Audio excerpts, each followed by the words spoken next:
నమస్తే మేడం. నమస్తే సార్. మా అహింస మెడిటేషన్ ఛానల్కి మీకు స్వాగతం అండి. అలాగే మీ యొక్క ధ్యాన అనుభవాల్ని మా అహింస మెడిటేషన్ ఛానల్ యొక్క ప్రేక్షకులకి తెలియజేస్తారని కోరుకుంటూ మీ పేరు, మీ ఊరితో మొదలుపెట్టండి మేడం. మాది రాజమండ్రి దగ్గర వేమగిరి కోట అండి. ఓకే. నా పేరు నాగమణి. మాది తూర్పుగోదావరి జిల్లా. ముందుగా బ్రహ్మర్షి పితామహ పత్రిజీ గారికి నా హృదయపూర్వక నమస్కారాలు. స్వర్ణమాలమ్మకి హృదయపూర్వక నమస్కారాలు. ఈ టీంకి కూడా హృదయపూర్వక నమస్కారాలు.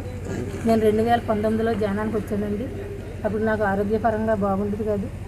ఈ ధ్యానంలోకి వచ్చాక చాలా బాగుంటుంది. మేము ఎప్పుడూ కూడా నిత్యం ధ్యానం చేసుకుంటాం, శాఖాహారులు తిరుగుతాం, క్లాసులు పెట్టించుకుంటాం. పౌర్ణమి క్లాసులు, అమావాస్య క్లాసులు పొద్దుటి నుంచి సాయంత్రం వరకు నడుపుతామండి.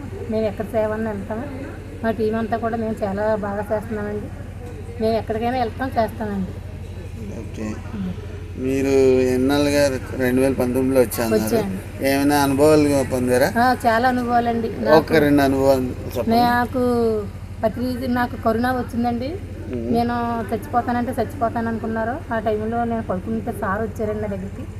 సార్ వచ్చి నాకు దుప్పటి తీసి నన్ను చూసి మళ్ళీ నన్ను అలాగ కట్టేసి వెళ్ళారండి.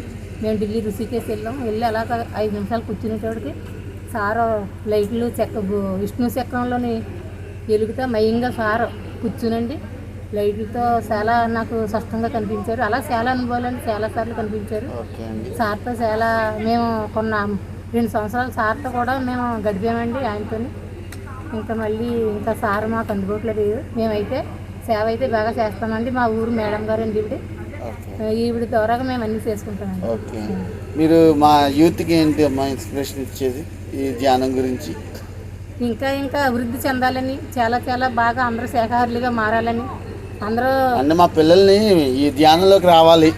మా అబ్బాయిలు కూడా మా కోడళ్ళు ధ్యానం చేస్తారండి. అలాగే ఉన్నవాళ్ళు కూడా అందరూ మారాలని మా సంకల్పం. అది మీ అబ్బాయిల గురించి అట్లా మొత్తం ప్రపంచం మారాలనే సంకల్పం అండి మాది. అది ఇప్పుడు పిల్లలందరూ ధ్యానంలోకి రావాలి అంటే మీరు ఏం చెప్తారు అని అడుగుతున్నాను.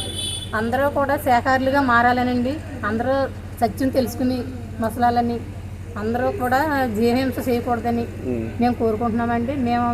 మేము అంతా కూడా శాఖాహారులు తిరిగి చెప్తున్నాం. ఇదే మా కోరిక అండి. థ్యాంక్ యూ అమ్మ. మా ఎంసీ వారితో మీ యొక్క అనుభవాలు పంచుకున్నందుకు చాలా ధన్యవాదాలు. థ్యాంక్ యూ అమ్మ.